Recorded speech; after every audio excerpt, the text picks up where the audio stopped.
Halo penonton semua, perkenalkan saya Dewa Madirawan Nova dari program studi kedokteran Angkatan 2019 Universitas Munawarman. Di sini saya akan menjelaskan tugas praktikum mikrobiologi yaitu tentang pewarnaan bakteri dan jamur.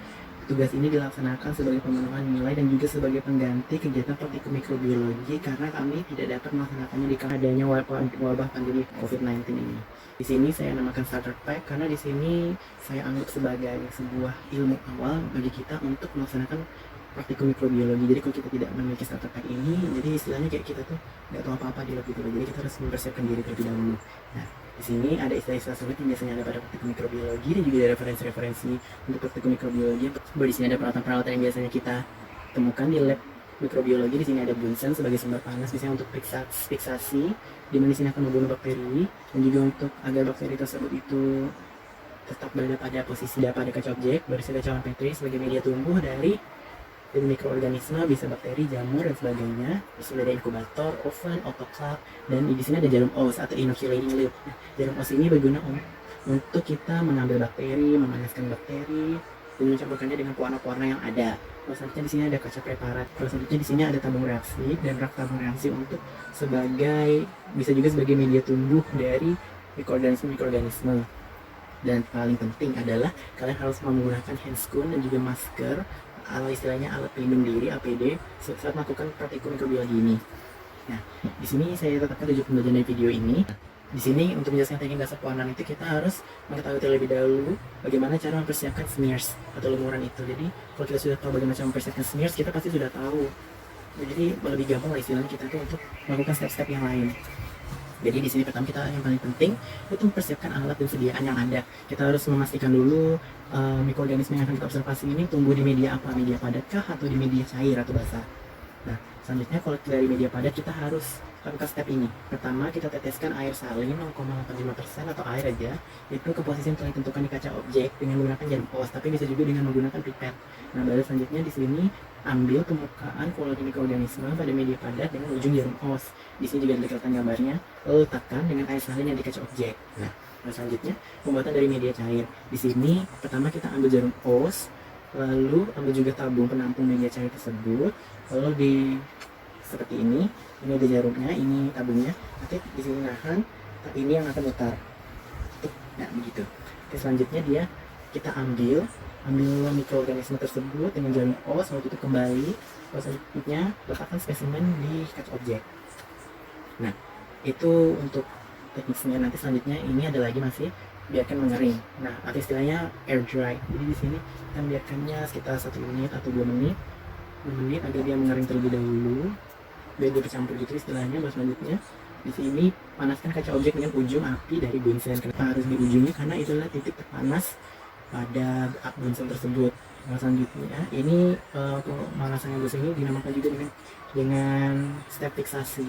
Nah, fiksasi ini agar si mikroorganismenya itu dia tidak mengalami distorsi yang berlebihan. Jadi istilahnya kayak dia tetap pada kealamiahannya. Nah, pada selanjutnya kalau sudah difiksasi smear itu jadi, selanjutnya kita lakukan dengan proses pewarnaan.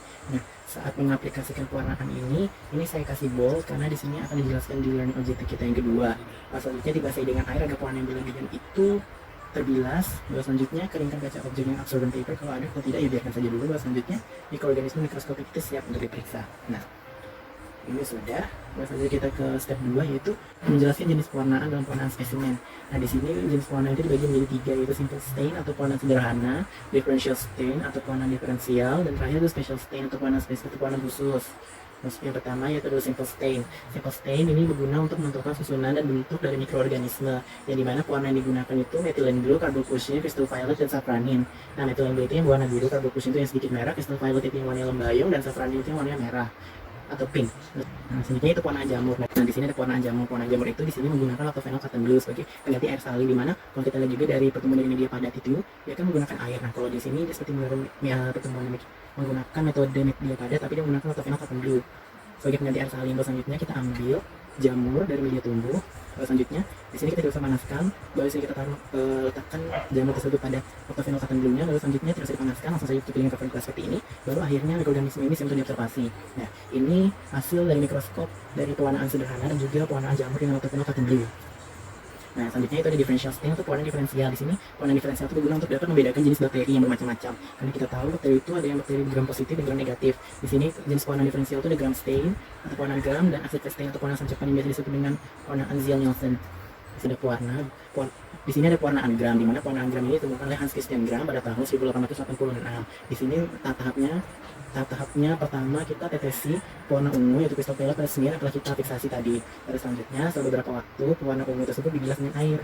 Lalu tetesi iodin. Yang dimana iodin ini berguna sebagai mordant. Lalu selanjutnya kaca objek itu dicuci oleh alkohol atau alkohol aseton, dimana di sini adalah step dekolorisasi. Nah, setelah pembilasan alkohol ini nanti alkohol itu dibilas, lalu kaca objek diberi sapranin.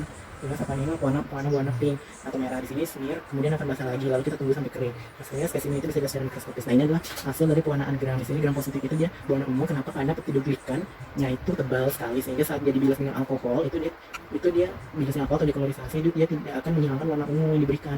Nah, sementara kalau gram negatif itu dia warna merah yang berwarna dari safranin, karena gram negatif ini memiliki peptidoglikan yang tipis, sehingga si safranin ini sehingga crystal violet ini tadi terbilas oleh si alkohol, dan dia saat diwarnai dengan safranin malah yang si warna merah ini yang muncul. Merah muncul karena si tadi itu tidak ada warna. Nah, baru di sini saya ada sediakan mnemonik untuk pewarnaan gram ini, yaitu SIAS, Camin Stain. Di sini ada crystal violet, iodin, alkohol, dan juga safranin. Nah, ini adalah step-stepnya yang sudah saya sampaikan tadi: pengaplikasian crystal violet, pengaplikasian iodin, baru dekolorisasi, dan juga counter stain safranin. Nah, salah satu contoh pewarnaan dari gram lagi yang diaplikasikan kepada mikroorganisme jamur ini adalah yeast atau khamir, di mana yeast ini sebagaimana kita tahu itu ada acid stain atau metode Zell-Nelson. Biasanya di sini dia tuh cuma mengikatkan pada bakteri yang punya material seperti lilin, misalnya seperti patogen penting. Biasanya kita tahu itu bakteri genus Mycobacterium, yaitu Mycobacterium tuberculosis, dan juga Mycobacterium leprae. Nah, di sini juga dia ada untuk mengidentifikasi turunan patogen seperti nocardia. Nah, yang pertama apa yang saya lakukan itu teteskan carbofuscin ke smear tadi. Lalu selanjutnya panaskan secara lembut dan beberapa menit, bisa dengan menggunakan glucose. Lalu selanjutnya kita biarkan dingin terlebih dahulu, lalu kita bilas dengan air. Lalu selanjutnya aplikasikan decolorizer yang akan menghapus noda carbofuscin tadi. Nah, di sini paling penting karena carbofuscin ini akan tahan pada mikroorganisme yang ekspres itu, dia akan tahan dengan warna merah atau pink. Karena carbofuscin ini lebih larut di lemak dinding sel dibandingkan oleh eksid alkohol. Di sini istilahnya kayak mikroorganisme yang terbilas oleh eksid alkohol dan hilang warnanya, itu dia bukan eksid fast. Nah, kalau dia warnanya tetap bertahan di situ carbofuscinnya, nah itu adalah mikroorganisme yang eksid fast. Nah, selanjutnya kita bikin metilan untuk counter stain. Nah, ini adalah contoh dari mikroorganisme eksid fast atau asam cepat di sini. Nah, di sini si A itu adalah counter stainnya, maksudnya bakteri yang bukan asam cepat yang seperti Mycobacterium. Nah, sementara yang merah ini adalah si Mycobacteriumnya lah kalau lebih gampangnya, karena di sini dia lebih larut di lemak dinding selnya, sehingga dia tuh tidak akan dilarutkan oleh dekolorisasi aksid alkohol. Nah, dari selanjutnya yang terakhir adalah pewarnaan khusus, di mana pewarnaan khusus ini untuk mewarnai beberapa bagian mikroorganisme seperti endospora, flagella, dan kapsul. Nah, di sini ada pewarnaan negatif, pewarnaan endospora, dan pewarnaan flagella. Yang pertama itu adalah pewarnaan negatif. Kenapa dinamakan negatif? Karena noda atau pewarna yang digunakan itu bermuatan negatif. Sehingga kita tahu bakteri itu muatannya negatif, sehingga kalau diberi pewarna ini dia tidak akan masuk ke dalam bakteri, melainkan pewarna ini akan lebih mewarnai latarnya atau dari bakteri tersebut, sehingga dia lebih lihat jelas juga. Nah, kenapa dia lebih terlihat jelas? Karena dia tidak membutuhkan fiksasi dari Bunsen, sehingga si bakterinya ini tidak terdistorsi lah istilahnya, kurang terdistorsi. Yang pertama, jadi step pertamanya itu kita tumpahkan nigrosin sedikit saja. Lalu selanjutnya ambil tetes air dengan jarum kos, lalu aplikasikan ke nigrosin tadi, ini gambarnya. Lalu selanjutnya ambil kultur mikroorganisme, tekan ke nigrosin seperti ini juga.